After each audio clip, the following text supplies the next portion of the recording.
Eu vivi um período significativo da minha vida adulta num lugar que algumas pessoas acostumaram chamar de selva de pedra. Prédios e mais prédios. Prédios a perder de vista, sabe? Às vezes, eu gosto de chamar de mundo de concreto e gente. Um dia eu mudei para uma pequena cidade, no meio de uma floresta, num parque nacional, numa região montanhosa. Hoje, eu vivo rodeado de árvores e mais árvores. Árvores a perder de vista. Sobre essa mudança eu vou deixar para falar outro dia. Por hora, eu quero falar sobre outra coisa. Um dia desses, eu estava observando essas árvores. E até então, eu estava acostumado a descrever toda essa vegetação como uma grande floresta de pinheiros.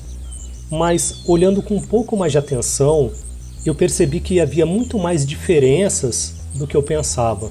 No formato dos troncos, no formato das folhas, na coloração, no tamanho, no diâmetro.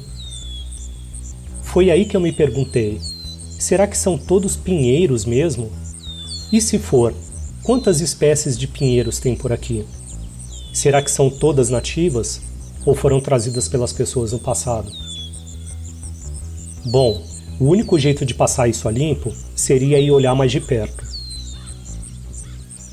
E foi o que eu fiz. Eu convidei os meus filhos para uma caminhada cujo o objetivo da missão era bem simples.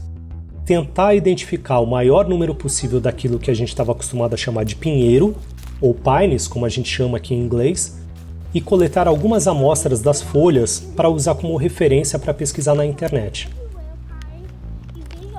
Não demorou muito para a gente perceber que essa tarefa não seria tão simples assim. Numa rápida busca, ficou claro que não são todos pinheiros. E dentre cada tipo diferente de árvore que a gente encontrou, há inúmeras espécies ou variações. Por exemplo, falando só daquilo que tecnicamente pode ser chamado de pinheiro, há pelo menos 20 nomes somente entre as espécies nativas nessa região. Se a gente incluir todas as outras, esse número pode chegar fácil a 80 tipos diferentes de pinheiros. Estima-se que hoje, nas florestas da Califórnia, há mais de 6.300 espécies nativas de plantas. Nem eu, nem meus filhos têm condições nesse momento de avançar de forma satisfatória com essa pesquisa. É muita coisa para cobrir, muita informação e um tipo de conhecimento que a gente não tem. De qualquer modo, a busca foi bem divertida.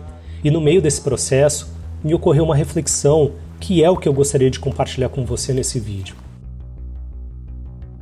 Assim como a gente, com olhos despreparados ou desinteressados, tem dificuldade de olhar para uma floresta e perceber todas essas nuances dizendo que, é uma floresta de pinheiros, a gente também acaba olhando para uma cidade como São Paulo e dizendo, só tem prédio e gente triste. A nossa tendência a observar o mundo é classificar as coisas de forma bem simplista. Prédios, pinheiros, estadunidenses ou brasileiros. Como imigrante, eu cheguei aqui achando que os gringos eram todos iguais. E é bem provável que muitos dos nativos, entre aspas, olhem para os imigrantes e pensem a mesma coisa. São todos iguais. Diferente das árvores, nós somos uma única espécie. E salvo as sutis diferenças entre as nossas características físicas, como a coloração, por exemplo, tudo aquilo que nos faz diferente de fato é um produto da nossa cultura. As nossas diferenças foram construídas ao longo do tempo. Por exemplo, a minha língua materna é o português, porque eu me criei no Brasil, diferente dos meus filhos, cuja língua materna é o inglês.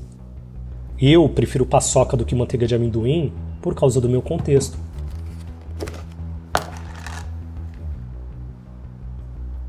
Talvez a melhor forma de a gente perceber tudo isso é tentar olhar as coisas um pouco mais de perto, sejam elas árvores, sejam elas pessoas. Depois da caminhada com os meus filhos, eu passei a olhar a floresta à minha volta com um pouco mais de atenção e interesse. E se cabe alguma dica, tenta olhar um pouco mais ao seu redor, olha um pouco mais de perto e, se possível, olha mais adiante, além das suas próprias convicções.